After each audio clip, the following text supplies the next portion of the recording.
యేసయ్య శిలువ మరణానికి కూడా సింహంలాగా ఎందుకు వెళ్ళాడో తెలుసా?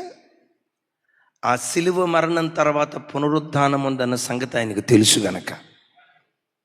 నీ జీవితంలో కూడా మారా తర్వాత మాధుర్యం దేవుడు దాచిపెట్టాడు అన్న సంగతి నీకు తెలిస్తే మారాను కూడా సంతోషంగా అంగీకరిస్తావు. శిలువ తర్వాత సింహాసనం ఉంది అన్న సంగతి నీకు తెలిస్తే శిలువకు నువ్వు భయపడవు. ఎందుకో తెలుసా? ఈ శిలువ తర్వాత నాకు సింహాసనాన్ని దేవుడు దాచిపెట్టాడు, ఈ శ్రమ తర్వాత మహిమ దేవుడు దాచిపెట్టాడు. ఒకసారి నా వైపు చూడండి. శ్రమ తర్వాత నీ కొరకు దేవుడు ఏం దాచిపెట్టాడో అది నీకు తెలిస్తే, లైవ్లో వాక్యం వింటున్న బిడ్డలారా, ఈ మర్మయుక్తమైన సంగతి చూడండి. శ్రమ తర్వాత దేవుడు నీ కొరకు ఏ మహిమ దాచిపెట్టాడో అది నీకు తెలిస్తే శ్రమను కూడా సంతోషంగా నువ్వు అంగీకరించగలుగుతావు. మారా తర్వాత ఏ మాధుర్యాన్ని దాచిపెట్టాడో అది నీకు తెలిస్తే మారాను కూడా సంతోషంగా నువ్వు అనుభవించగలుగుతావు, ఆస్వాదించగలుగుతావు. అవి ఇట్రా మీకు అర్థమయ్యే భాషలో చెప్పాలంటే, ఈ పిల్లోని పట్టుకొని అవి నేను పెట్టామని కొడతా, కొట్టిన తర్వాత నీకు ₹1,00,00,000 ఇస్తా అని ముందే కొడతానని చెప్పాను. కొట్టిన తర్వాత ప్రతిఫలం కూడా చెప్పాను.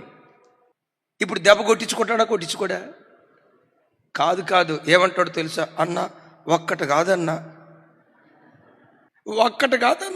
10 దెబ్బలు అంటావా? నవా మా వాడు అంటాడు 10 కాదట 100.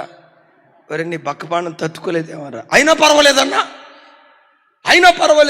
ఇప్పుడు ఓ దెబ్బ కొట్టి ₹1,00,00,000 ఇస్తానంటే ఏమంటాడు తెలుసా? అన్న ఒక్కటి కొట్టి నన్ను అన్యాయం చేయొద్దన్నా, కొట్టేది ఒక 10 దెబ్బలు కొట్టన్నా.